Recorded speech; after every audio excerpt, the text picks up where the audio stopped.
오늘 말씀 제목이 신실하심을 요구하는 하나님의 라는 제목을 가지고 여러분들에게 말씀 선포드리겠습니다. 이 요한복음 지금 3장 22절에서 30절까지 여러분들이 다 같이 합독하셨는데 그 앞에서 어떤 일이 있었냐면 지금 성전 정화 사건이 있었고 또한 니고데모와 대화가 있었죠. 그리고 이제 이 사건이 이제 지금 벌어지는 것입니다. 그래서 22절에서 24절까지는 예수님과 세례 요한이 유대 땅에서 각각 세례를 베풀고 있었음을 나타내고 있고요. 25절에서 26절까지는 예수님의 세례에 대해서 그 요한의 제자들이 불평함을 우리가 볼 수 있습니다. 또한 27절에서 30절까지는 세례 요한이 자기를 낮추고 예수님을 높이는 답을 우리가 들을 수 있습니다. 그래서 제가 이 부분에 대해서 지금 사실 여러분도 이걸 읽어보시면 잘 아시겠지만 유월절기를 지키기 위해서 예루살렘으로 올라가셨던 예수님이 2장 13절에 나오고요. 그동안 거기에서 많은 일을 하셨습니다. 그리고 또한 성전 숙정 사건이 있었고 이렇게 성전을 깨끗이 하신 사건이 있었죠. 또한 니고데모와의 대화 사건이 제 앞에서 기록된 것을 우리가 또한 봤습니다. 자, 이제 예수님께서는 사실 유월절기를 예루살렘에서 보내신 이후에 그 이후에 이제 유대의 시골 지역으로 이제 가셨어요. 그래서 오늘 22절에서는 그 일 후에 예수께서 제자들과 유대 땅으로 가셔서 그들과 함께 거기에 머무시며 세례를 주셨다라고 얘기하죠. 여기서 이제 유대 땅으로 가신 것은 시골 유대의 어느 한 시골 지역으로 보통 주석가들은 얘기하고 있습니다. 그 예수님께서 이것으로 가신 이유가 당연히 제자들을 가르치시고 또한 많은 이들에게 복음을 전파하시기 위해서겠죠. 그 여기서 이제 우리가 핵심적으로 볼 수 있는 단어가 바로 거기에 함께 거기에 머무시며라는 단어예요. 함께 거기에 머무시며 함께 유하셨다라는 것이죠. 자, 이 단어는 시간을 보내다 머물다라는 뜻인데 제자들과 함께 자기를 찾아오는 사람들을 가르치셨고 또한 세례를 주시느라 분주한 시간을 보내셨다는 것입니다. 그런데 세례를 누가 줬죠? 예수님이 주신 게 아니라 바로 제자들이 세례를 베풀었다고 4장 2절에는 나와 있어요. 4장 2절에 보면 사실은 예수께서 친히 세례를 주신 것이 아니라 그의 제자들이 준 것이다 라고 나와 있어요. 이 부분은 여러분들이 알아두는 게 중요한 게 뒤에 이제 그 논쟁에 관해서 여러분들이 또한 꼭 알아야 할 부분 중에 하나예요. 자, 그래서 사실 여러분들 이 세례는 지금과의 세례가 다르죠. 지금은 교회의 임원으로서 교회 가족으로서 베푸는 세례예요. 그런데 이 세례의 목적이 여러분들 이제 물론 성찬과 세례가 좀 나눠져야 될 것은 분명합니다. 성찬은 참된 믿음으로 여러분들이 참석하는 자리고요. 믿음을 가진 자들이 믿음으로 참석하는 자리예요. 이미 믿음으로 참석한다는 것은 여러분이 이 성찬에 참여해서 성찬 자리에 나올 때 이미 믿음의 열매로 나타냈다라는 것으로 존 칼빈은 얘기합니다. 그런데 이 세례의 원리는요. 자신의 어떤 신앙 고백, 자신가 예수 그리스도를 따르고 정말 예수 그리스도를 알고 정말 예수 그리스도를 배우고 그리고 그리스도의 뜻대로 살겠다고 하는 자, 그 신앙 고백 안에서 사실 세례를 주게 돼 있었던 것입니다. 그래서 지금은 그렇게 그런 원리로 줬지만 그때 당시 예수님께서 계셨던 이 세례의 원리는 우리와 지금 성격이 약간 다르죠. 세례 요한이 세례를 베풀었던 것은 사실 회개의 의미가 강했던 세례였습니다. 우리가 지금은 사실 예수 그리스도의 죽음과 부활에 동참한 그러한 원리에서 우리가 세례를 베푼다면 이제 세례 요한이 베풀었던 세례는 바로 회개의 의미가 강했던 것이라고 제가 말씀드리는 것입니다. 자, 23절에 보시면 또한 요한도 살렘 가운데 이제 에논에서 세례를 주고 있었으니 이는 거기에 물이 많았기 때문이다. 사람들이 와 세례를 받은 것은 요한이 아직 감옥에 갇히지 않았기 때문이다. 24절까지 읽었습니다. 자, 이제 세례 요한이 또 다시 등장합니다. 그렇죠? 자, 예수님께서 사역을 시작하시고 나서 요한 역시 자기의 일을 계속했고 또한 많은 사람들이 계속적으로 열광적이었다는 것을 우리가 볼 수 있어요. 자, 그래서 사람들이 계속해서 세례 요한에게 왔고 또한 세례를 또한 받았던 것입니다. 사실 이렇게 세례 요한의 그 사역이 왕성했던 이유는 당연히 세례가 전했던 메시지에 많은 사람들이 깊은 관심이 있었다는 것입니다. 저는 사실 오늘날에도 여러분들 지금 이 세상에 또한 교회에게 이 회개를 외쳐야 된다고 봐요. 지금 우리가 얼마나 하나님 앞에 정말 솔직히 좀 목사로서 생각해 보면 과연 우리가 어떠한 신앙을 갖고 있었는가? 정말 내가 목숨 다해서 하나님을 사랑하려고 했는가? 그 사랑이라는 것은 이제 많은 사람들이 그냥 순종의 원리에서 하나님을 사랑한다라고 얘기하지만 사랑에는요 물론 순종이 당연히 나타나게 돼 있어요. 그런데 사랑하게 되면 주님을 마음에 품고요, 주님을 기뻐하고요, 주님을 찾게 돼 있고요. 그래서 계속해서 정말 주님을 내 마음에서 놓지 않을 것이라고 저는 봐요. 근데 이제 문제는 사람들이 주님을 생각하고 주님을 마음에 품는다면, 그 주님을 사랑한다면 우리의 마음이 온유해져야 되겠죠. 오래 참아야 되겠죠. 그리고 정말 자상함으로 또한 배려함으로 정말 하나님의 말씀을 사람들에게 전하게 되고 또한 그 위대하신 하나님이 어떤 분이신지를 사람들에게 전하게 될 거예요. 그런데 오히려 우리는 이상하게 교회를 다니면서 여러분들이 좀 생각해 봐야 될 게, 우리는 편견에 휩싸이고요, 분노에 휩싸이고요, 또한 다 내 중심 속에서 나밖에 모르는, 그래서 내가 다른 사람들이 나를 알아주기를 바라고요. 그래서 다른 사람들이 나를 알아주지 않고 내가 억울함으로 조금 비판을 받거나 그러면 거기에 사람들이 분노하게 돼 있고 거의 온통 그러한 삶을 살고 있고 또한 거짓으로 살고 있고 과장된 삶을 살고 있고, 이 모든 것이 사실 그리스도인으로서 하나님을 욕되게 하는 것이죠. 그래서 저는 이 세례 요한과 같이 정말 하나님의 말씀으로 다시 와서 모든 교회가 회개부터 하나님 앞에 엎드려 해야 된다고 저는 믿는 사람입니다. 사람들이 오늘날에도 여러분들 이렇게 지금 뭐 코로나가 지금 전 세계로 덮고 있는데 많은 사람들이 그 두려움에 휩싸여서 정부가 올바로 일처리를 해주길 바라고, 또한 지금 뭐 여러 가지 마스크 대란서부터 뭐 정부가 하는 일에 대해서 많은 불만을 갖고 있는 게 지금 백성들이에요. 근데 이럴 때일수록 우리가 남을 탓하기보다는 사실 정말 엎드려서 하나님 앞에 겸손해야 된다고 저는 봐요. 또 정부를 위해서 기도해야 되고, 또한 우리 자신과 하나님의 관계 안에서 우리 자신을 한번 돌아봐야 된다고 봐요. 왜 하나님이 지금 이것을 허용하셨을까? 분명히 뭐 역대하 7장에서는 분명히 우리 보고 회개시키기 위해서 하나님께서 이 땅에 전쟁과 또한 연병을 주신다고 얘기하셨습니다. 그래서 모든 교회가 진실되게 하나님 앞에 겸손히 엎드려 자기 자신을 살피는 시간을 가졌으면 저는 좋겠다는 것입니다.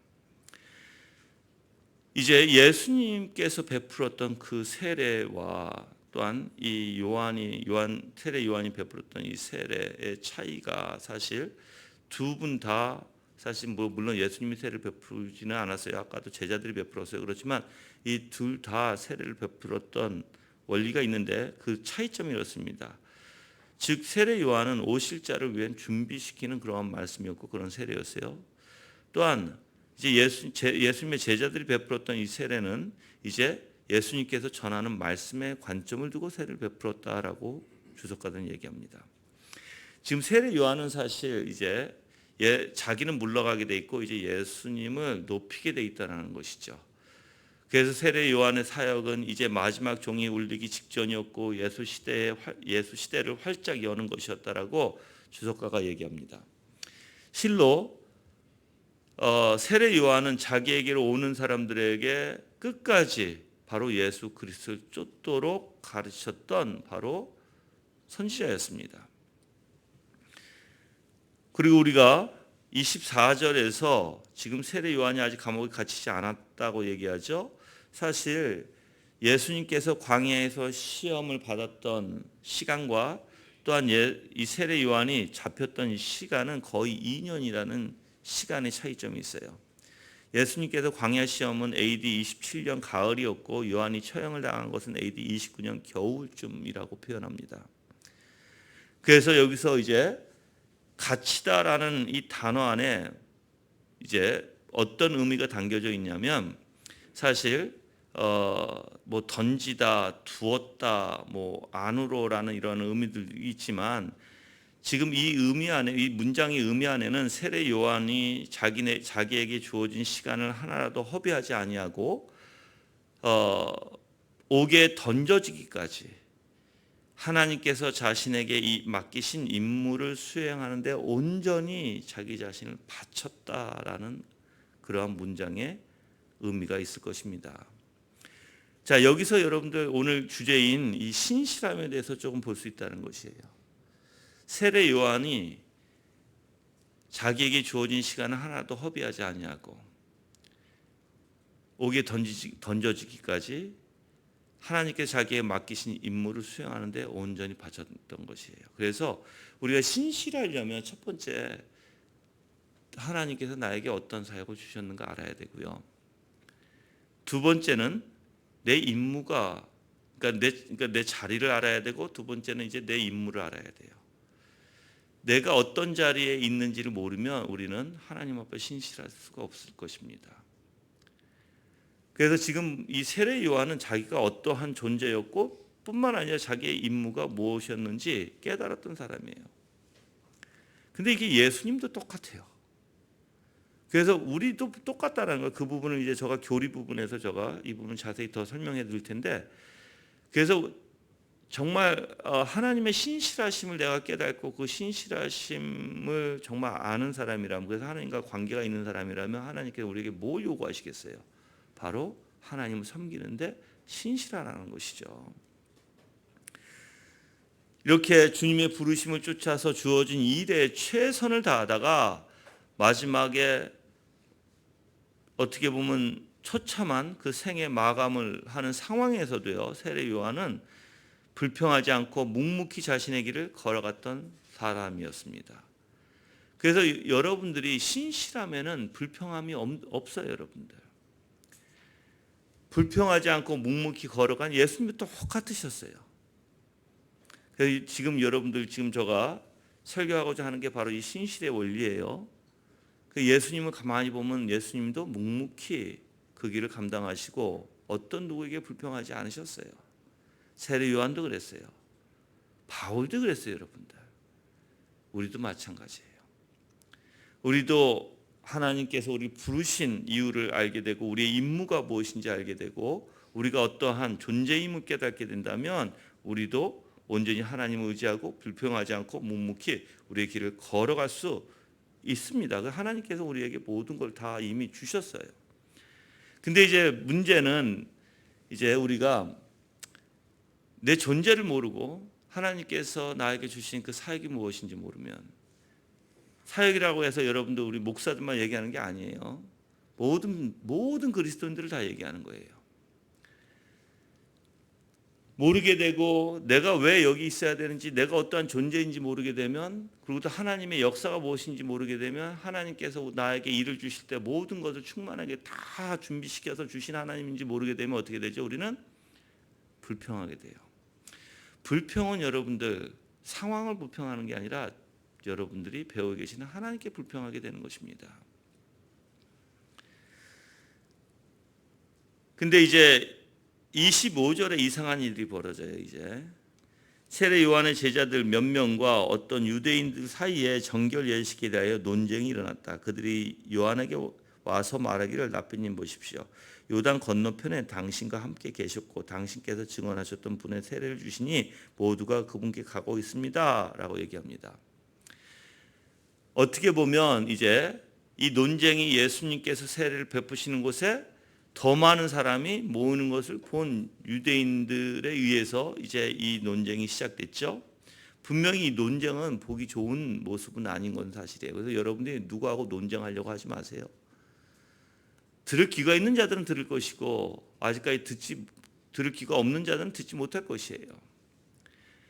그래서 하나님 앞에 오히려 내가 하나님께 죄를 범하기 전에 여러분들은 논쟁이 아니라 겸손히 엎드려 우리가 참된 진리만 선포하고 아직까지 때가 아니면 뒤로 물러서야 될 줄 믿어요. 물론 그리고 그냥 물러서는 것만으로 끝나는 게 아니라 또 하나님이 또 그 때를 주시고 또 그 시간을 주시면 또 복음을 전해야 되겠죠. 그래서 성경에서는 사실 이러한 논쟁을 무익하고 해로운 것으로 표현합니다. 참된 믿음이나 확신과는 양립이 불가능한 것으로 묘사되어 있습니다. 이게 디모데전서 6장 4절, 디모데후서 2장 23절, 디도서 3장 9절에 나와 있는 말씀이에요. 자, 그들이 이제 요한에게 와서 랍비님 이렇게 얘기하죠. 그리고 요단 건너편에서 당신과 함께 계셨고 당신께서 증언하셨던 분 이렇게 표현합니다. 예수님을. 자, 이러한 단어의 원리 안에서는 세례 요한을 굉장히 높이 평가하는 원리가 있고요. 예수님을 조금 밑으로 이제 낮추는 원리가 있어요. 이 문장 안에 이들이 사용했던 이 단어 안에. 그래서 선생이신 세례 요한에게 의존하고 그리고 자기 스승 세례 요한은 높고 예수 그리스도는 자기 스승보다 어떻게 보면 낮게 평가하는 원리인데 이제 누가 인기가 더 많게 보여요? 예수님이 인기가 더 많게 보이는 거예요. 그래서 그들이 어떤 마음을 가지고 시기하는 마음을 갖고 지금 예수님을 폄하하고자 하는 말이라고 표현합니다. 사실 이러한 시기는요 우리에게도 다 있는 것 같아요. 특히 목사들은 다 있어요, 여러분들. 그래서 저는 목사님들이 절대 이런 시기를 가지면 이제 끝이에요. 끝난다는 게 뭐냐면 하나님께서 아무것도 주지 않아요. 항상 문제는 사람들이 사람을 얻으려고 하는 게 문제예요. 내가 열심히 하나님께서 주신 그 사역을 감당하고 정말 그 사역에 온전히 하나님만 나타내는 게 중요한데 그게 아니라 사람을 얻으려고 하는 마음, 이거는 우리 마음은 다 알아요, 여러분들. 그렇게 되면 끝나는 거예요. 그래서 여러분들이 가장 조심해야 될 부분이, 특히 사역자들은 그래요. 가장 조심해야 될 부분이 바로 그 부분이에요. 그 부분이 이제 하나님께서 드러내기 시작하면 그게 얼마나 추한 마음인지 다 하나님이 드러내세요. 근데 여러분들 오늘 말씀에도 분명히 얘기하지만 요한이 얘기해 27절에 하늘에서 주어지지 않다면 사람은 아무것도 받을 수 없다라고 얘기해요. 여러분이 사람을 얻으려고 하는 것이 아니고 또한 여러분이 시기 질투를 통해서 특히 교회가 교회끼리 또한 교회 안에서 목사들이 또 성도에게 다 똑같아요. 절대 그런 일이 있어서는 안 될 줄 믿습니다. 절대로예요, 여러분들. 이거는 그렇게 되면 하나님은 온데간데 없고 다 자기 위주로 포장하게 돼 있다는 것입니다. 이러한 시기가 사람에게 쏠려서 사람을 얻고자 하는 이러한 시기, 어떻게 보면 지금 이 제자들은 사실 요한의 영향력이 점점 약화되는 것 같이 보이고요. 현실에서는 정말 예수님에게 모든 게 다 쏠려 보이죠, 그렇죠?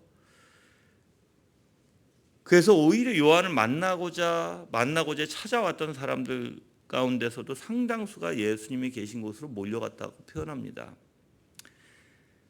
근데 이제 세례 요한이 아까도 얘기했지만 27절에 대답하기를 말하였다. 하늘에서 주시지 않는다면 사람은 아무것도 받을 수 없다 얘기하죠.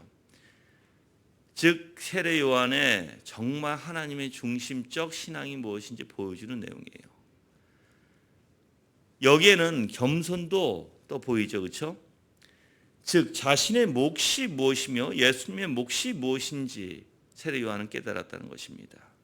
또한 이 몫을 주시는 분이 누구다? 바로 하나님이시라는 것도 깨달았다는 것이에요. 하나님이 아니시면 그 어떤 것도 우리는 받을 수 없다는 것이에요, 여러분들. 그래서 우리는 사람들이 참 희한하게 지금 신천지는요, 저는 이해가 안 가는 게 있습니다. 신천지가 사람을 어떻게 보면 전도하기 위해서 속이잖아요. 근데 희한한 게 뭐냐면 그들은 그렇게 전도를 통해 속이는 것도 괜찮다라고 얘기한다는 거예요. 왜 괜찮아요? 그렇게 전도해서 속여서 사람을 생명을 구하는 것, 그것은 하나님, 우리가 거짓말해도 그것은 거짓말이 아니다라고 가르친다고 얘기해요. 그럼 그런 하나님을, 그럼 거짓말하면서 하나님의 전지전능하신 그 사람의 생각과 마음을 돌리시는 게 하나님이신데, 근데 그러면 그들은 뭘 하고자 하냐면 자기의 속임수로 사람을 얻고자 하는 것이거든요. 이거는 하나님 방법이 될 수 없죠.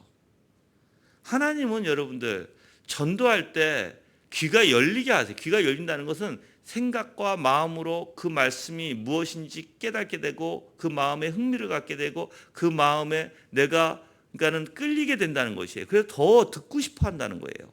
그게 누가 해주신다? 하나님이 해주신다는 거예요. 성령께서. 마찬가지예요, 여러분들. 그래서 저는 많은 사람들이 교회도 마찬가지예요. 교회도 전도하기 위해서 어떻게든, 근데 복음주의 사람들은 뭐라고 얘기하냐면 어떻게든 사람이 들어야 되지 않느냐. 그래서 어떻게든 사람을 끌고 와라. 그래서 뭐 밥솥도 걸고 냉장고도 걸고 TV도 걸고 그래서 전도 많이 하는 사람들에게 주고 또 전도 온 사람들에게도 또 줘요. 자, 그런 식으로 사람들을 잔뜩 모아드려요. 저는 그걸 정말 반대하는 사람 중에 한 사람이에요, 여러분들. 저희가 나가서 전도를 하는 것은 참된 진리, 바로 예수 그리스도가 어떤 분이신지 전하는 거예요. 또한 우리의 인간이 얼마나 부패하고 썩어 있는지 전하는 거예요. 그리고 우리는 부패에 썩어서 우리는 거짓에 쌓여 있고 우리가 주장하고 있는 것은 하나도 참된 진리가 아니라 오직 거짓에 과장에 다 부패해서 다 그런 삶을 살 수밖에 없고, 그 참된 진리 오직 하나님이시라는 거, 오직 예수 그리스도. 그래서 오직 그분이 길이요 진리요 생명 되심을 우리는 전하는 거예요, 여러분들. 그래서 우리가 사로잡힌 게 무엇이고 사탄이 우리를 무엇을 사로잡고 있고 우리가 얼마나 정신적으로 피폐되어 있고 얼마나 정신적으로 우리가 지금 망가져 있는지. 왜 그러냐면 여러분들, 사실 하나님이, 우리가 하나님을 깨닫게 되면 하나님이 영이시고 하나님이 어떤 분이신지 깨닫게 되는 거예요. 어떤 분이신지, 그분이 참되시다는 걸 알게 되고 그분의 속성을 알게 되고 그분의 본질을 알게 돼요. 그분을 알게 되면 이제 이게 참된 거구나를 알고, 지금 그러면 이 세상과의 반대가 된다는 것도 알아요. 그분의 모든 성품, 속성, 우리가 얘기하는 이 세상과 반대가 돼요, 여러분들. 근데 그 하나님의 속성은 너무나 아름다운 영광이죠. 이 세상이 줄 수 없는 것입니다. 그리고 영원한 것입니다. 이 세상은 우리의 감정에 따라 수시로 변하죠. 있다가 없어지고 또 우리가 기분 나쁘면 또 화를 내고. 근데 하나님은 그렇지 않아요, 여러분들. 그래서 이 세례 요한이 지금 예수님을 어떻게 보면 이 라이벌 의식처럼 여기는 게 아니라, 지금 세례 요한도 마찬가지고 제자들도 마찬가지고 다 초점을 둘 분이 누구라고요? 바로 예수 그리스도시라는 분이라는 거예요. 그래서 하늘에서 주어진 것만 사람이 받을 수 있음을 이 세례 요한은 지금 강조하고 있는 것입니다. 마치 이렇게 얘기하는 것 같다라는 것이에요. 만일 예수님이 더 많은 제자와 더 많은 자들을 얻고 있다면 그것은 내게서 그 사람들을 도적해 갔기 때문이 아니라 하나님이 그에게 그 사람들을 주셨기 때문이라고 말하는 이치와도 같다라는 것이에요. 훔쳐간 게 아니라는 거예요. 빼간 게 아니라는 거예요. 그래서 사람들이 받을 수 있는 것은 오직 하나님께서 주시는 것뿐이라는 것입니다. 그래서 이 세례 요한은 참으로 사심이 없는 일꾼이었죠. 하나님의 절대 주권을 인정하는 사람이었어요. 바로 이게 신실함을 바탕이었던 것이에요. 여러분이 신실하시려면 항상 이렇게 하나님의 중심, 모든 것을 하나님 중심으로 바라봐야 돼요. 내가 얻고 내가 알고 내가 할 수 있는 모든 행동의 원리, 내 삶의 원리가 다 하나님이 주셨기 때문이라는 것입니다. 그래서 여러분들이 실질적으로 이렇게 하나님의 중심의 생각으로 가려면 만족도 예수 그리스도를 통해서 이 세상의 모든 걸 만족하셔야 돼요. 근데 우리는 예수님을 만족해서 세상의 것을 만족하는 게 아니라 우리는 세상의 것을 내가 취함으로써 만족하고 또 예수님은 따로 예수님이에요. 그렇게 되면 여러분 신앙이 올바로 이루어질 수가 없어요. 또한 내 위로도 다른 데서 받으려고 하는 게 아니에요. 주님을 통해서 위로를 받으면 이 세상의 어떠한 환난과 고난 가운데도 여러분이 견딜 수 있고 오직 주님으로부터 위로를 받게 되는 것이에요. 근데 위로는 사람들에게 받고 친구나 누구에게 위로받고 또 하나님은 또 하나님이에요. 이거는 여러분들 신앙이 아니에요, 사실. 그래서 하나님의 중심의 신앙은 오직 예수 그리스도로 우리가 살아가는 것이고 오직 예수 그리스도만이 우리의 모든 문제의 해결이라는 것이에요. 자, 그렇게 하려면 어떻게 해야 돼요? 전적으로 그 위대하신 예수님이 어떤 분이신지 그분의 영광을 보지 않으면 여러분들 있을 수가 없겠죠. 그분이 어떤 분이신지 깨닫고 그분의 영광을 바라봐야 여러분들이 정말 내 영혼에 샘같이 솟아오르는 샘물같이 솟아오르는 그러한 역사가 있게 되는 것이에요, 여러분들. 자, 이제 또한 우리가 28절에 보시면 내가 말하기를 나는 그리스도가 아니고 그분 앞에 부내심 받은 자이다라고 한 것을 증언할 자들은 너희 자신들이다. 지금 28절에서는 바로 이 증거할 자, 즉 세례 요한의 제자들은 요한이 말하고 가르친 모든 것을 알고 있었습니다. 그래서 나는 그리스도가 아니다라고 분명히 이제 요한이 1장 이제 한번 요한복음 1장 20절에 가볼까요? 자, 그가 부인하지 않고 분명히 고백하기를 나는 그리스도가 아니다라고 하였다라고 얘기했죠. 증언하는 요한이 있습니다, 거기. 그렇죠? 이미 세례 요한은 얘기했다라는 것이에요. 나는 그리스도가 아니다. 그래서 제자들도 알고 있었다. 그렇죠? 그래서 그리스도가 아니고 이제 자기는 뭐다? 바로 그리스도를 증거하는 자다라는 것이죠. 지금 다시 세례 요한이 이 제자들에게 가르치는 것입니다. 그리고 이제 29절에 신부를 얻는 자는 신랑이지만 신랑의 친구는 서서 신랑의 음성을 듣고 크게 기뻐하니 나는 그런 기쁨이 충만하다 했어요. 여기서 여러분들 기쁨에 충만한 분 동그라미 해보세요. 바로 이 세례 요한이 예수님을 통해서 모든 기쁨의 충만을 얻은 자라는 것을 우리가 알 수 있어요. 여기서 결혼 잔치를 비유해서 얘기하는 거예요. 예수님과 자신의 관계를 설명하고 있는 것이에요, 여러분들. 세례 요한은 예수님을 신랑으로 자신을 신랑의 친구로 비유합니다. 그래서 그리스도를 믿는 자들을 신부로 묘사하고 있는 것이죠. 결혼 잔치의 주인공은 자신이 아니라 누구예요? 예수님이에요. 단지 친구로서 예수님을 만난 것만으로 기쁨이 충만하다는 것이에요. 신부를 취하는 것은 신랑이지 신랑의 친구가 아니라 이 기쁨이 바로 예수 그리스도 통해서 자기에까지 기쁨을 누릴 수 있다는 걸 얘기하는 거예요. 자, 이게 바로 제가 얘기하는 항상 얘기하고 있는 우리가 예수 그리스도를 통해서 위로를 받고 예수 그리스도를 통해서 만족을 받고 예수 그리스도를 통해서 우리가 기쁨 받는다면 우리는 이 세상의 모든 것을 만족할 것이고 또한 어떠한 환난과 고난 가운데서 위로가 될 것이고 우리는 이렇게 기쁨에 차게 될 것이에요. 여러분들 그냥 세례 요한이 표현한 게 아니라 진짜 자기에게 이런 기쁨이 있다는 것이에요. 그래서 여러분이 예수님이 어떤 분이신지 깨닫게 되고 예수님이 정말 그 메시아이신 즉 우리를 구원해 주시고자 이 땅에 오셨고 정말 예수님이 얼마나 위대하신 분인지 그 예수님의 그 위대하신 영광을 여러분이 깨닫게 되면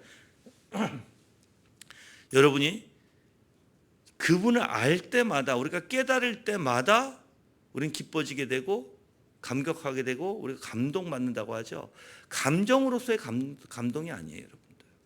하나님의 영광을 통해서 임재를 통해서 우리가 정말 내 생각과 마음과 내 의지까지 장악하게 되고 그게 너무 위대하고 너무나 어떻게 보면 뭐 황홀감이라는 단어도 써요.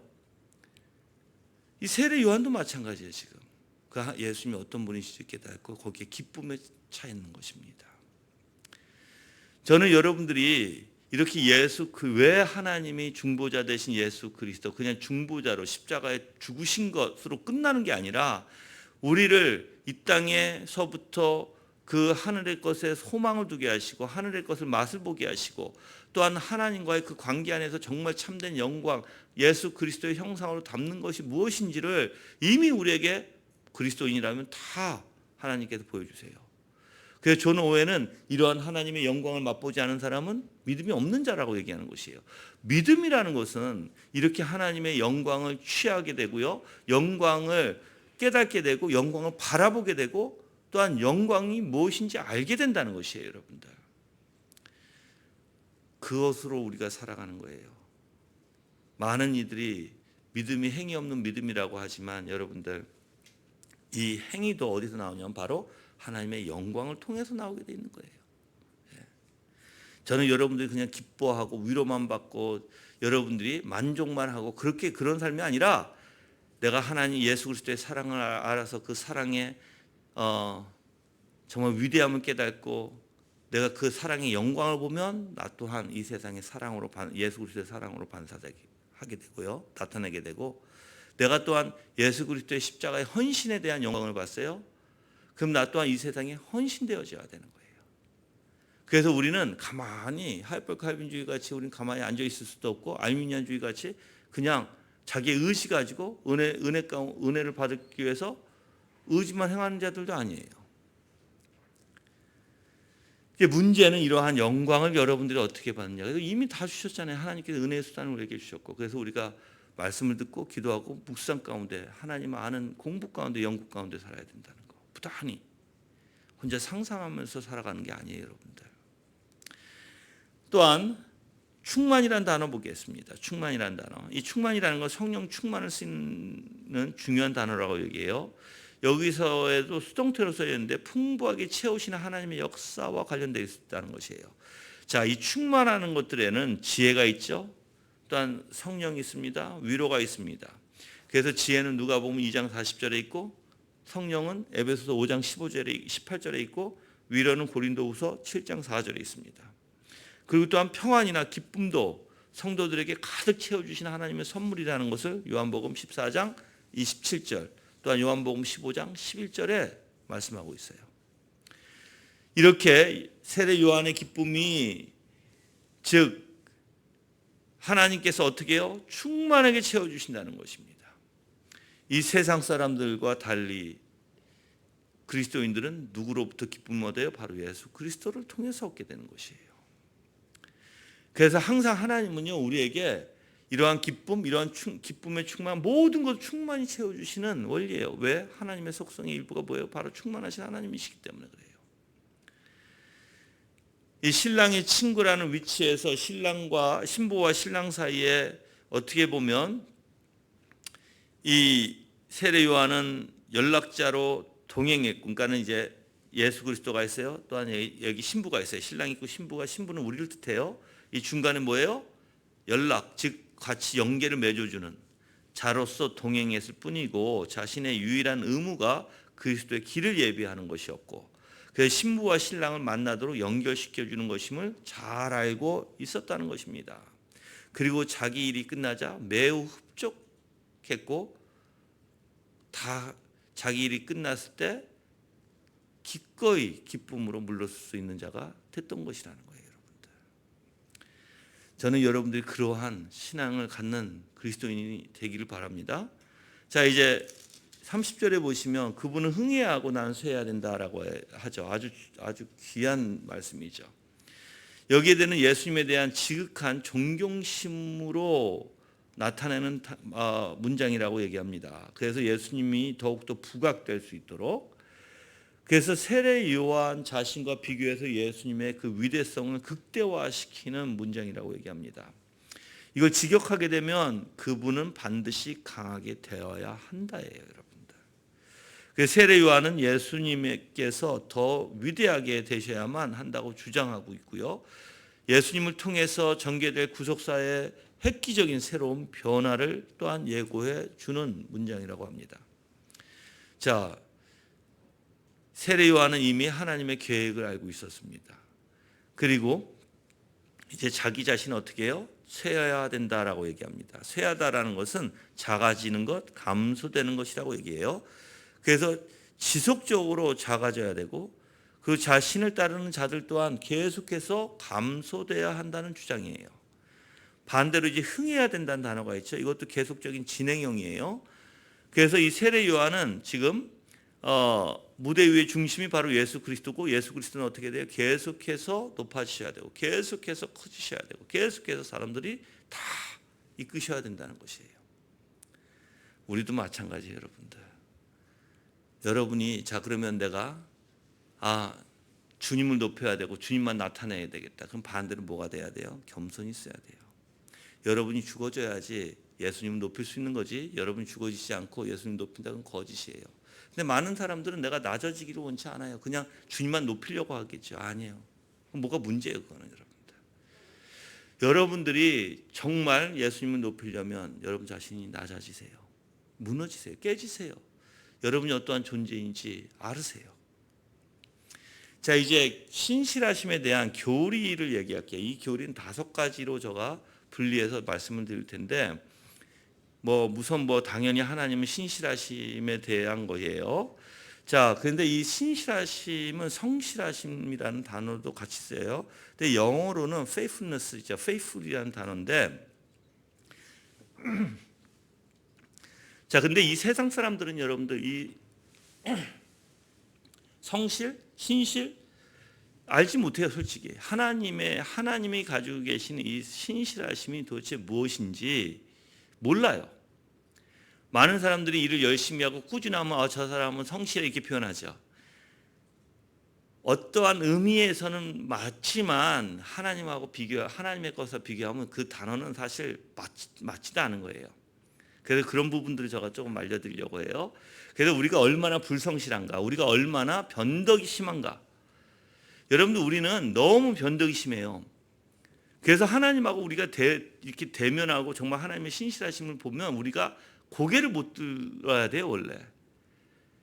그래서 여러분들이 고개를 못 든다는 건 뭐예요? 겸손이고 낮아지다는 거. 여러분이 어떠한 존재인지 깨닫고 정말 그분의 신실함을 어떻게 우리가 감당해요, 여러분들. 그래서 하나님이 신실하신 것을 신명기 7장 9절에 나와 있습니다. 다 같이 신명기 7장 9절에 한번 가볼게요.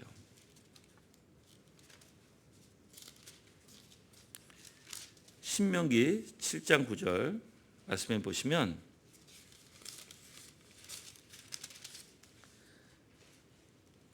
그러므로 여호와 내 하나님께서 참 하나님이시며 그분을 사랑하고 그분의 계명을 지키는 자에게는 천대에 이르기까지 연약과 인애를 지키시는 신실하신 하나님이심을 너는 알아야 한다. 이렇게 돼 있죠.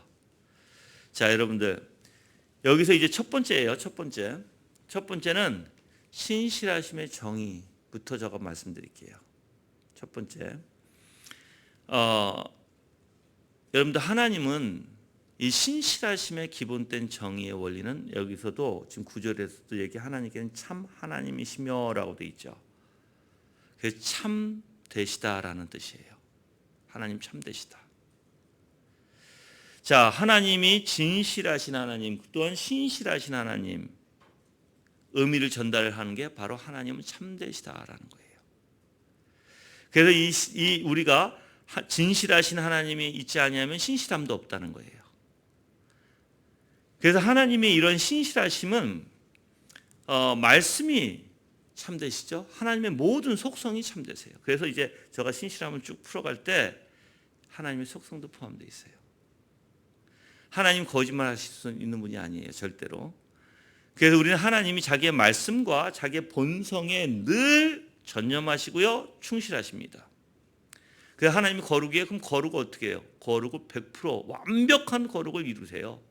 하나님이 사랑이에요. 완벽한 사랑을 이루세요. 하나님이 의로우세요. 그러면 완벽한 의를 이루세요. 하나님이 거룩하세요. 완벽한 그 거룩을 이루시는 분이 그게 이제 신실하시다라는 거예요. 그래서 이러한 신실하심은 거짓이 없으신 하나님이 영원 전부터 약속하신 바로 영생의 소망을 근거로 제공하고 있는 것입니다. 이러한 신실하심은 사실 기독교 신앙의 초석 자체라고도 표현해요. 만약에 여러분들 하나님이 신실하지 않으면 우리는 어떻게 돼요? 구원도 없게 돼요. 변덕이 심하신 하나님은 어떻게 될까요? 어떻게 믿어요 우리가 하나님을? 그렇죠? 그래서 에가서 3장 23절에는 주의 성실하심이 크시도소이다라고 얘기합니다. 그래서 우리를 향한 하나님의 성실하심은 자기 자신에 대한 하나님의 성실하심에서 비롯돼요. 그러니까 본인의 모든 속성이 성실하니까 신실하니까 나타내는 것도 성실하게 되는 거예요. 자, 하나님께서 우리에게 무엇인가를 약속하실 때 항상 하나님의 성품이 나타나게 되고 그 성품과 꼭 연관이 돼요. 그래서 하나님의 약속을 약속하셨어요. 그 안에는 뭐가 있어요?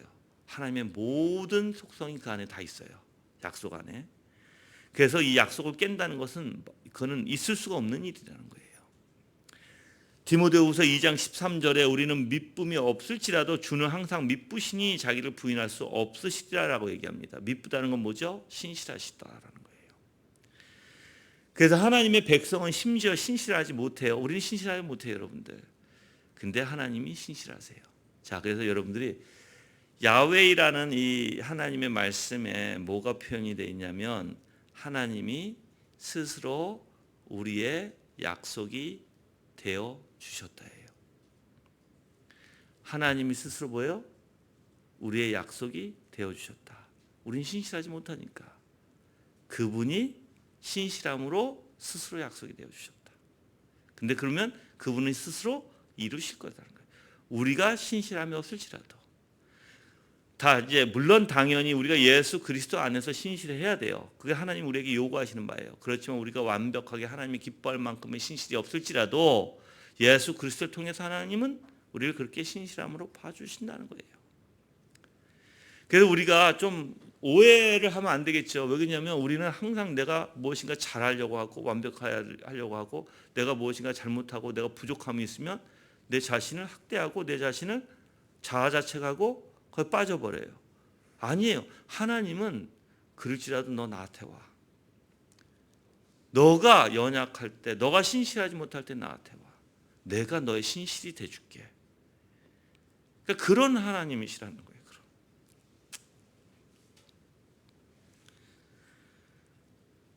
또한 이사야서 14장 24절과 27절에 보시면 만군의 여호와께서 맹세하여 이르시되 내가 생각한 것이 반드시 되며 내가 경영한 것을 반드시 이루리라. 만군의 여호와께서 경영하였은즉 누가 능히 그것을 패하며 그의 손을 펴셨은즉 누가 능히 그것을 돌이키랴 라고 얘기합니다. 여러분들 하나님의 신실하심 때문에 우리의 작정이 확실되어지는 것이고 하나님의 신실하심 때문에 우리가 버틸 수 있는 것이에요. 그래서 여러분들이 그분이 어떤 분이신지 알게 되고 그분의 생각을 여러분이 정말 알면 참 감사밖에 안 날 것 같아요. 우리는 죄송하고. 두 번째는 하나님은 모든 속성에서 신실하시다. 아까 이제 전반부에 얘기했던 부분과 같이 연결돼요. 사실 하나님의 모든 속성은요 다 하나님의 신실하심을 전제로 하고 있습니다. 그래서 하나님은 언제나 불변하시죠, 거룩하시죠, 지혜로우시죠, 선하시죠, 영원하십니다, 전능하시고 전지하십니다. 그래서 하나님은 자신의 말과 행위에서 신실하실 수밖에 없어요. 근데 이러한 모든 속성을 어떻게 해요? 하나님이 다 신실하게 행하신다는 거예요. 꾸준히 변함없이. 그래서 불변이라는 원리도 거기에 속해요. 그 하나님의 그 신실하심을 부인한다는 것은 곧 하나님 자체를 부인하는 것과 마찬가지입니다. 하나님의 백성에게 언약을 주시고 또한 언약 관계를 통해서 그 하나님의 신실하심을 또한 우리에게 입증하십니다. 신명기 7장 9절에서 10절에서도 하나님의 신실하심에 대한 백성들과 맺은 언약을 이야기해요. 그 언약을 이행하시며라고 얘기하죠. 그 백성들에게 인애를 보이시되라고 얘기합니다. 자, 그런데 하나님께서는 분명히 악한 자들에게 보응하시는 것도 신실하세요. 그 여러분이 죄로부터 돌아서지 않고 오직 주님만 의지하지 않아요? 그럼 여러분들은 하나님이 그 심판이 있을 것을 신실하게 이루실 거예요. 그래서 저는 여러분들이 정말 하나님을 의지하신다면 이제 여러분들을 의지하지 마세요. 근데 많은 분들이 또한 이러한 신실하심을, 하나님의 신실하심을 의지하기보다는요, 이상하게 말로는 의지한다고 하지만 의지 못해요. 희한하게. 자, 첫 번째, 여러분들 의지하시려면 어떤 문제가 있어도 그 문제를 신경 쓰지 마세요. 그렇지만 그 문제 가운데 내가 마땅히 해야 할 일들은 하세요. 마땅히 해야 할 일도 안 하면 안 돼요. 그런데 마음을 거기다 두지 말라는 거예요. 내가 막 풀어가려고 하고 그걸 내가 어떻게든 내가 수습하려고 하고 내가 그걸 어떻게든, 그게 아니에요. 내가 마땅히 해야 할 일, 책임적인 일만 하면 돼요. 그래서 여러분들이 책임적인 일이 무엇인지 아셔야 되겠죠. 그리고 그 문제는 이제 어떻게 해요? 오직 주님 앞에 맡기는 거예요. 기도 가운데 주님이 어떠신 분인지 깨달아가며, 그분은 신실하시고 그분은 하나님의 백성을 가만두지 않으세요. 눈동자같이 살피시고, 분명히 나에게 어떠한 시련이 있을지라도, 문제가 있을지라도 하나님은 선하신 하나님이시고 좋으신 하나님이세요. 그리고 그 하나님은 분명히 나를 이 상황과 이 문제를 통해서 때로는 내가 죄가 있으면 회개로 인도하실 것이고, 또한 때로는 내가 믿음이 약하면 더욱더 큰 믿음으로 인도하실 것이고, 그게 신실하신 하나님이시라는 거예요. 그래서 이러한 신실하심은 하나님과의 기본된 관계를 이루어요, 여러분들. 관계. 자, 세 번째는 언약의 신실하시다. 다 같이 이제 엮여서 얘기하는 말씀이에요. 이 언약은 무한하신 하나님과 유한한 인간 사이에 다리를 놓는다. 큰 이제 갭이 있는데, 그 틈이 있는데 그 다리를 놓는다는 것입니다. 그 이 언약 관계는 성삼위 하나님 간의 영원전부터 시작됐고요. 또 이 사실은 하나님께서 언약의 백성들을 대하실 때 이 관계에 신실하시는 것을 근거로 제공한다는 것이에요.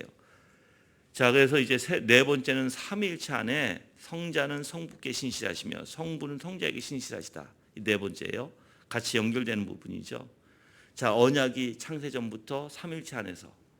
근데 그 삼위일체의 언약의 신실함이 누구에게? 바로 인간과의 관계를 이루기 위해서. 근데 삼위일체 안에서 아버지는 아들에게 신실하고 아들은 아버지께 신실하다는 거예요. 그래서 성부는 성자를 이 땅에 보내셨고, 또한 그 성자에게 영광과 또한 그 영원한 상급을 주셨어요. 약속해 주셨어요. 또한 그리스도께서는 그 아버지의 신실함에 의지해서 모든 것을 이행하신 거예요. 실제로 수욕과 고난을 당하는 중에도 그리스도께서는 성부께서 창세전에 성자에게 하신 약속에 대한 충실하실 것이라는 것을 믿고 알고 있었죠. 여러분도 마찬가지예요. 여러분도 내가 정말 그 하나님이 신실하시다, 그 약속의 언약이 신실하시고 그 하나님의 속성에 완벽히 신실하시다, 그 신실하심이 삼위일체 안에서 이미 신실하심을 이루셨다. 근데 그 신실하심을 나한테 베푸시고자 하신다. 여러분이 정말 그분에 대한 신실함을 깨닫게 되면 이 세상에 두려울 게 없고요. 정말 그분이 내가 잘나서가 아니라, 내가 잘해서가 아니라 그분의 신실하심으로 인해서, 그분이 우리에게 언약을 주심으로 인해서 우리가 버틸 수 있고 우리가 영화 가운데, 그 영광 가운데 갈 수 있다는 것을 알게 되겠죠. 그래서 예수님께서는 요한복음 17장 5절에 이렇게 말씀하셨죠. 아버지여, 창세전에 내가 아버지와 함께 가졌던 영화로서 지금도 아버지와 함께 나를 영화롭게 하소서라고 얘기합니다. 그래서 이 영광에는 성부께서 택자들에게 또한 믿음과 성화와 영광을 주시는 것도 포함되어 있어요. 자, 이제 여러분들 17장 5절의 요한복음 이렇게 기도했다고 했어요. 아버지여, 창세전에 내가 아버지와 함께 가졌던 영화로서 지금도 아버지와 함께 나를 영화롭게 하소서 그랬죠. 자, 예수님을 하나님께서 영화롭게 해주시잖아요. 그러면 그 영화는 누구하고 포함되어 있다고요? 우리에게까지 포함되어 있다고요. 왜요? 우리 예수 그리스도 안에서 하나가 되기 때문에. 그래서 이 영광에는 성부께서 택자들에게 믿음, 성화, 영광을 주시는 것도 다 포함되어 있는 말씀이다라는 것입니다. 그리스도께 주어진 자들의 그 구원은요, 성부께서 성자에게 하신 약속의 성실하신지에 달려 있었으며, 또한 이 성실하심은 성부께서 백성들에게도 동일하게 성실하시라는 것을 예수님은 알았고 또한 보증이 되셨던 것이죠. 그래서 여러분들이 이러한 약속들을 우리가 알지 못하면, 그래서 여러분들 저는 한번 이거 읽어봤으면 좋겠어요. 요한복음 6장 39절에서 40절 제가 읽어드릴게요. 나중에 또 한번 읽어보시면서 묵상하세요. 나를 보내신 이의 뜻은 내게 주신 자 중에 내가 하나도 잃어버리지 아니하고 마지막 날에 다시 살릴 것이니라. 내 아버지의 뜻은 아들을 보고 믿는 자마다 영생을 얻을 것이니 마지막 날에 내가 이를 다시 살리리라 하시리라. 누가 하신다고요? 하나님이 하신다고요. 예수 그리스도께서. 하나도 잃어버리지 아니하신다고. 왜요? 그분이 신실하신 분이시니까. 그분의 속성 자체에 이분이. 또한 요한복음 10장 28절에 30절 내용에 보면 내가 그들에게 영생을 주노니 영원히 멸망하지 아니할 것이요 또 그들을 내 손에서 빼앗을 자가 없느니라. 그들을 주신 내 아버지는 만물보다 크심에 아무도 아버지 손에서 빼앗을 수 없느니라. 나와 아버지는 하나니라 라고 얘기하세요.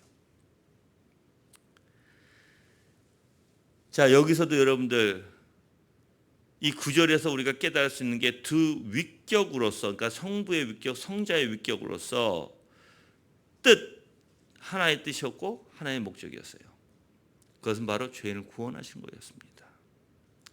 이렇게 하나됨, 아버지로서 하나님으로서 두 위격의 본질뿐만 아니라 두 위격의 뜻과 생각도 동일합니다.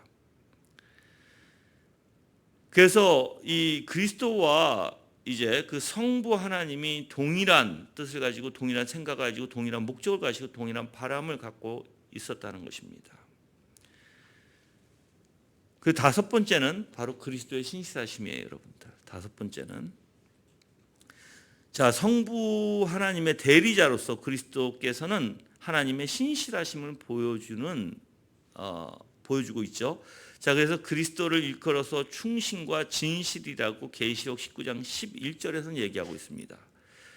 또한 이사야서에서도 그리스도는 성실하게 정의를 시행하시는 분으로 되어 있어요. 그리고 공의로 그의 띠를 삼으며 성실로 그의 몸의 띠를 삼으리라라고 얘기해요. 그분이 길이요 진리요 생명 되셨죠. 요한복음 14장 6절이에요. 그리스도는 성실하셔야 돼요. 그래서 이 땅에 쉼 없이 성부 하나님의 뜻에 순종하셨어요. 그래서 자신의 성실하심을 나타내셨습니다. 그래서 바로 예수 그리스도는 바로 성실하시다, 신실하시다라는 것을 우리가 볼 수 있는 것입니다.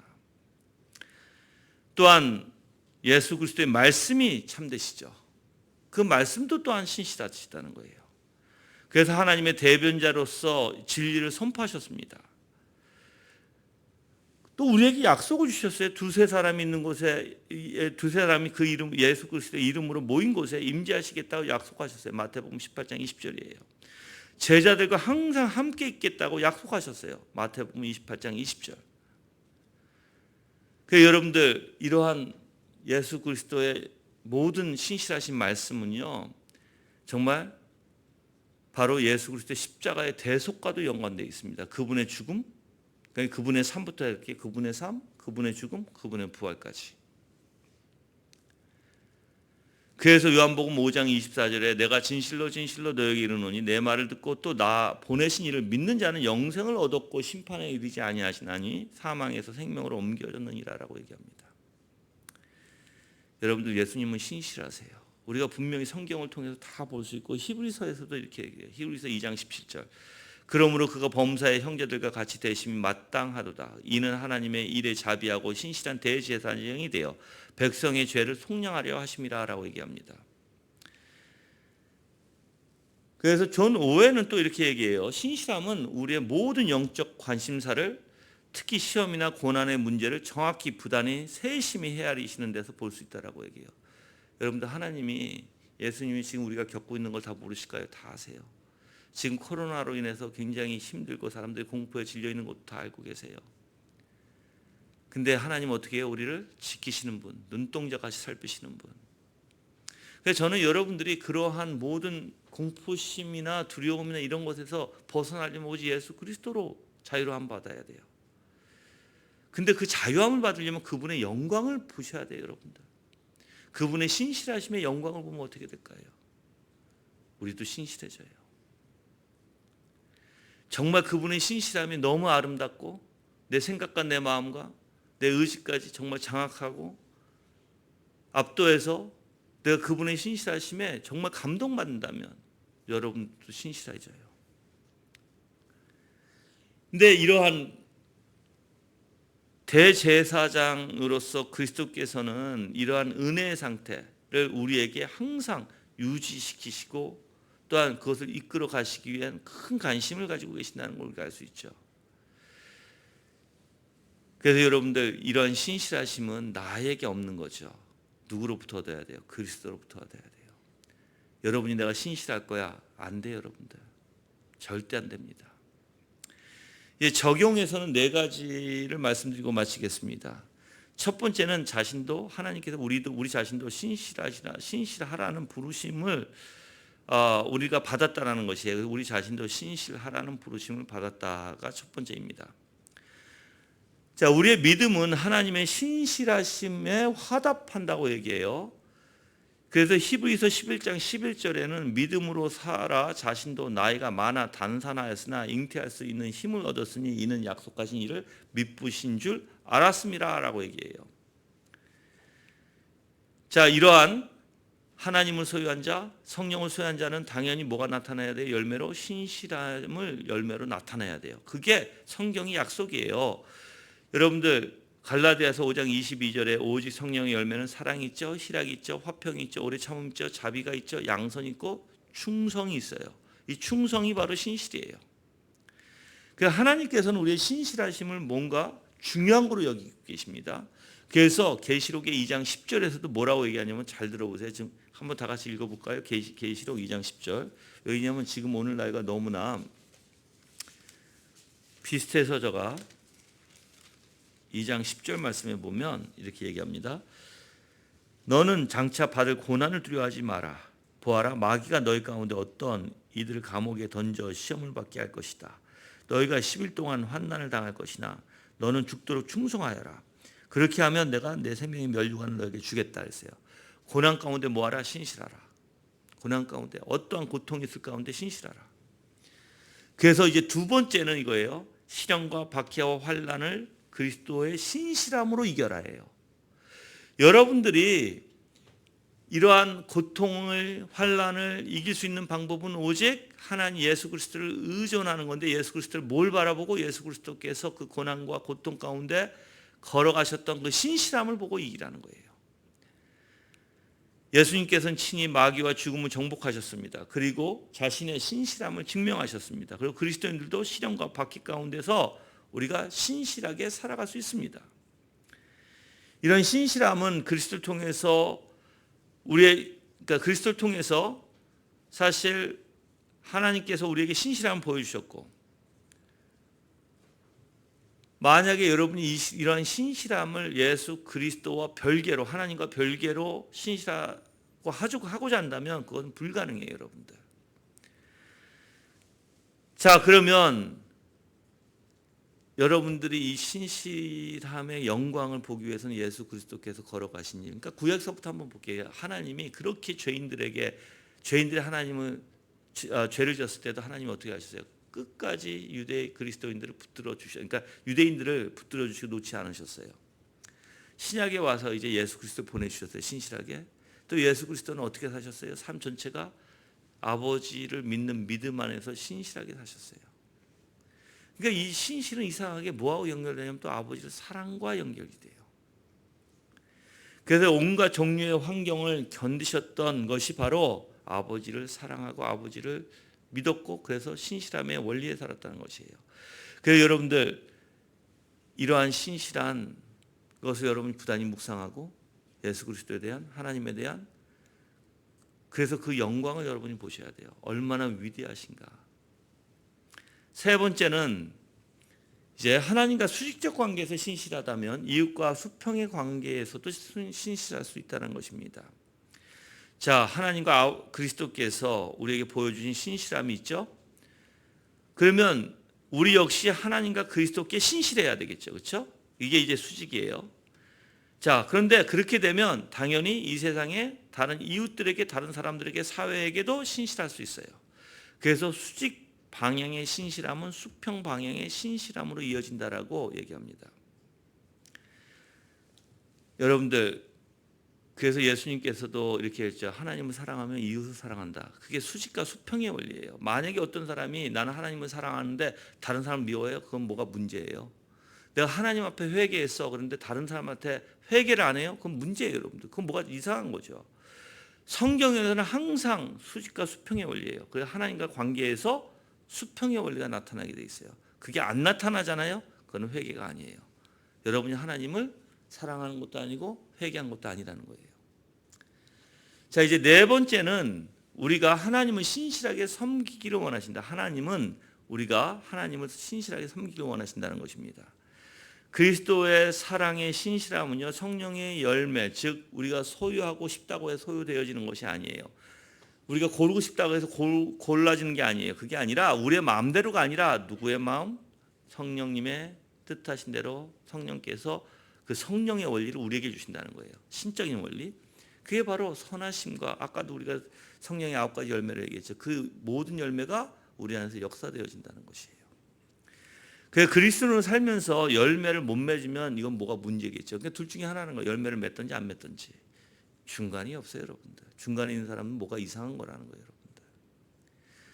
그리고 여러분들 생각해 보세요. 만약에 성도들에게 어떤 목회자를 원합니까? 성실한 목회자를 원하겠죠. 이 성실이, 신실이 뭐하고 포함되면 자상과 사랑과 모든 게 다 포함되어 있는 원리니까 사실. 근데 그래서 여러분들이 하나님께서 우리에게 무엇을 원하시는가, 또는 우리가 뭘 원해야 되는가. 여러분들 이렇게 표현해요. 마크 존슨은 이렇게 표현합니다. 우리가 사람들에게 요구하는 것은 다윗의 권세와 경건도 아니고 솔로몬의 지혜와 부도 아니며 바울의 은사와 성화도 아니다. 우리는 그저 사람들이 왕의 신분을 성실하게 섬기기를 원할 뿐이다. 똑똑하라는 것도 아니고 부자가 되라는 것도 아니고 권세를 가지라는 것도 아니다. 그저 신실하라는 것이다. 여러분들, 하나님은 거룩하고 자비로우세요. 그래서 우리도 하나님의 백성, 그 자녀들도 누구와 같이 되기를 원하세요? 내가 거룩하니 너희도 거룩하라. 아버지와 같이 되기를 원하세요. 아버지 하나님은 신실하십니다. 그래서 그 자녀들에게도 성령의 능력으로 바로 예수 그리스도 안에서 우리에게 신실하심을 요구하시는 거예요. 여러분들이 진정으로 예수 그리스도 안에서 신실해지길 바랍니다. 신실해지려면 여러분들 변덕스러워하지 말아야 돼요. 말씀에 하나님을 믿고 정말 이 생각이 말씀에 고정되어야 되고요. 하나님께 고정되어야 돼요. 감정이 요동치지 말아야 돼요. 상황에 따라 내가 휩쓸리지 말아야 돼요. 신실하려면. 그렇게 되는 성도가 되기를 주님의 이름으로 기도합니다. 그리고 지금 코로나 사태로 다 힘들어요. 신실하신 하나님을 바라보세요. 그래서 여러분들도 그 신실로 이 사태를 이기시길 바라요. 아멘. 네, 기도하겠습니다.